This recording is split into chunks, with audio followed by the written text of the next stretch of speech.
Hello everybody, my name is James Bird. I'm the Head of Strategic Risk and Behavioural Safety over at Kier Transportation. Next slide, please. So, Kier Transportation, we are one of the UK's largest infrastructure construction companies. We deliver projects across the UK for rail, aviation, ports and highways. Next one, please. So we started back our journey around safety climate in 2018.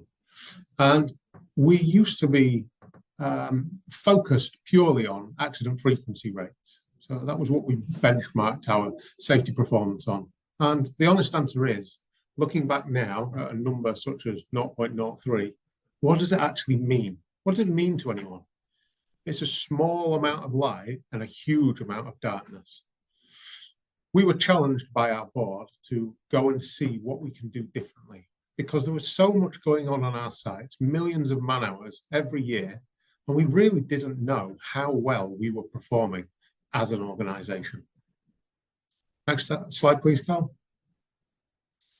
So we were challenged, me and my safety team, to go out and have a look. What are other industries doing? So we went and spent time with people in oil, petrochem, aviation, medical, and the regulator, and ask the questions: what can we as an industry do better? How do we move our focus away from these accident frequency rates, looking at incidents, looking at our inspections? How do we start to do something more proactive to make the workplace better for all of our employees? We did start doing some surveying through 2018 and 2019 using an in-house platform, but we found it didn't give us the results that we wanted. It wasn't conclusive and it didn't work as a system. So in 2021, we started with the Safety Climate Tool and we run it on an annual basis. Next slide, please, Carl. And we've started using the Safety Climate Score as our cultural score. We've started mapping that in the ribbons across the top in comparison with our lagging data, our accidents and incidents. And as we've been on our journey, we've been focused on three key areas. One, looking at creating a safe workplace. Two, looking at well-being, culture, behaviours. And three, going beyond compliance with our training. Because what we realised is, as an industry, as a business, our biggest asset is our people. And it's how do we get the best out of our people?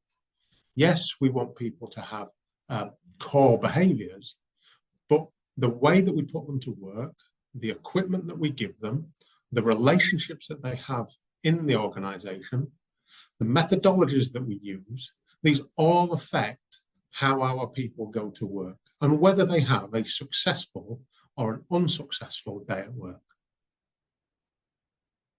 We then started mapping our cultural score against what was Hudson's ladder.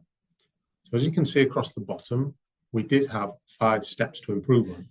However, what we realised was changing our culture or influencing our culture takes a long, long, long time. Since 2018 to now, we have crossed from one side of calculative to another. We've invested millions of pounds into our programs. We've brought on board additional resource.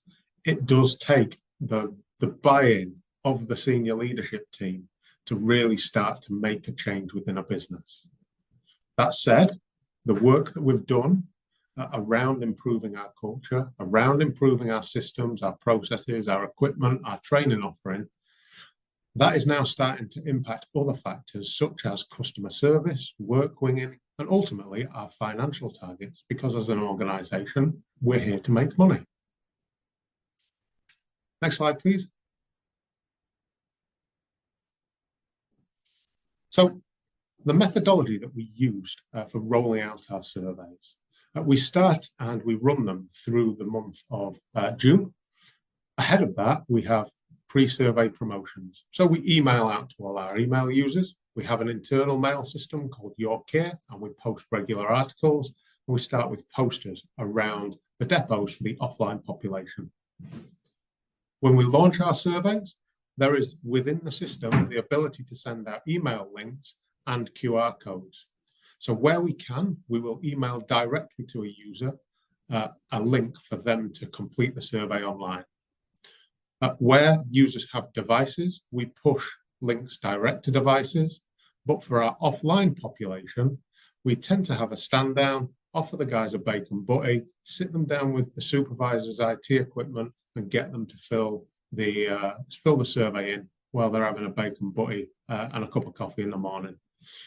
The amount it costs for that is very, very negligible compared to the returns that we get in terms of their honest and open feedback about how we're performing. We run the survey for a month because we have shift workers across the business. So to capture everybody, we then do our in-survey promotions. So we do weekly updates to the contracts, to the SLTs, to the directors. We include headcounts, we include the demographics so that they can target any further pushes on contract to make sure that we get good representation from across all of our employees. Once we've closed the survey, we then have to do the analysis phase. The survey is very good in terms of giving you some high-level data, but where we find our real information is in the free text questions. That we tend to use export to Excel and then use Power BI to start looking at what that information is telling us. And then really, really key, once you've done the analysis, is to make sure that you report on feedback.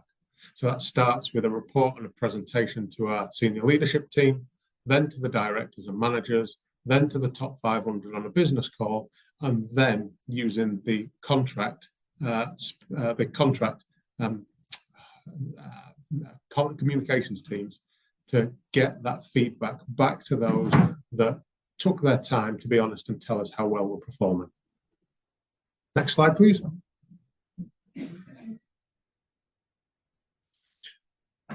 So Ian's just touched on this in his section. The survey itself, it gives you various degrees of data. So we have a headline number that we take out of the survey. We then use a core 8 number, which is the 8 different factors within the survey. We then group our free text responses around those core 8 factors.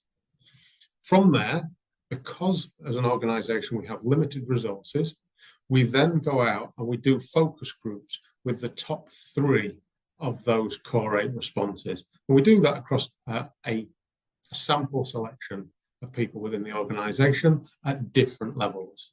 And from that is where we build our strategic conclusions. So the information that people have told us, we can either use that to assure what we've done has been effective or to guide the next year's strategic actions.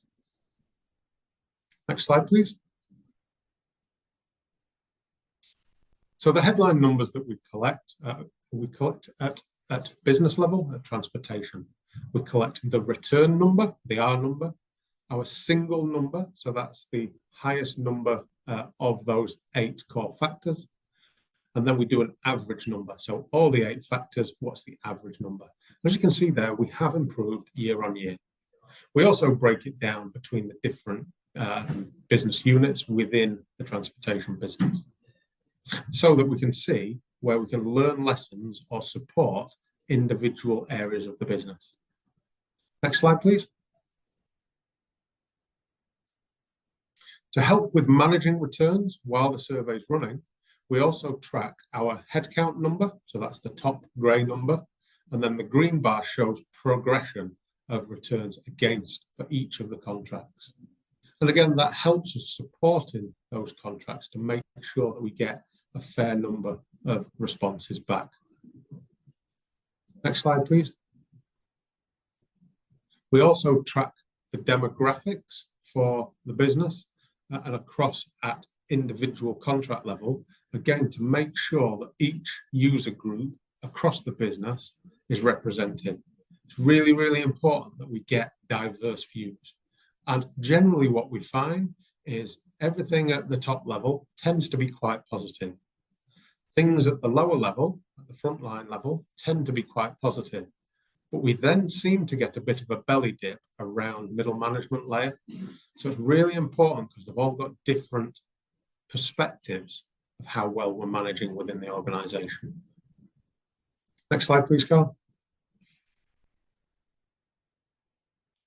And as I said, it's really key to track your progress over time. We used to look at things on a monthly and potentially a quarterly basis.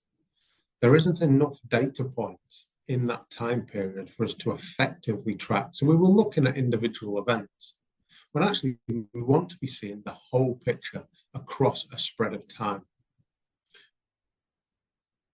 Interestingly, you do some years have ups, and as we've had some go down. And that allows us again to see and ask questions around why has this particular metric dropped, so that we can put an action in place to try and raise it back up the next year. Next one, please.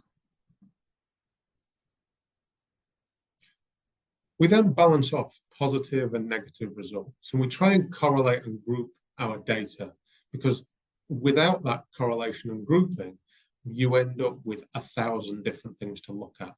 And as an organization, we don't have the resources to solve 1,000 different problems. So we like to try and group them up. We also then do a direct correlation to our safety strategy. So we look at the actions that we've taken in the previous year and assign what may have influenced those either positive or negative responses. Next slide, please. We then look, what are the actions that we're going to take in the next strategy to continue to push those positive actions? And we put those into the overall strategy to make sure that we've got continuity. Next one, please. And then from the free text field, we pull out, and this year we had 5 key themes. We pull out themes and then sub-themes. What are people telling us? Because that then gives us a specific action that we can take away and work on to make sure that it's something that we carry on doing, something we stop doing, or something we work at to make ourselves better. Being specific means that we can do something real on the ground, whether it's a piece of equipment, whether it's a process, a procedure, whether it's relationships on contract. We can look at how we can make those better. We pulled out resource, training, communication. Next slide, please. Management, process and systems. Process and systems, if you, the overall core 8 results, process and systems is one of our lowest scores. So that's the area that we're really going to focus on over the next 3 years. Next one, please. And again, these are the links back to our strategy to make sure that the feedback that people are telling us, as well as the information from accidents, incidents, audits, near misses, inspections, we like to try and see the whole picture, or as well as we can, to make sure that our strategic actions are solving real world problems. Next one, please, Carl. And that has led us to our latest strategy that we've launched this year. From the information from the Safety Climate Tool, from those monitoring functions that we've just talked about, we've picked out that competency and training, digitalization of our safety management system, risk management and hazard awareness, culture and behaviours, safety by design, and health and well-being are the 6 key things that we can do to improve the outcomes for our operatives on the ground and our staff in the office. The Safety Climate Tool is one part of our monitoring ability. We're now looking at bringing on board RM3, of which the Safety Climate Tool is one of the 33 actions within that. But again, it gives us then a bigger, richer picture to help us move forward in our safety maturity journey.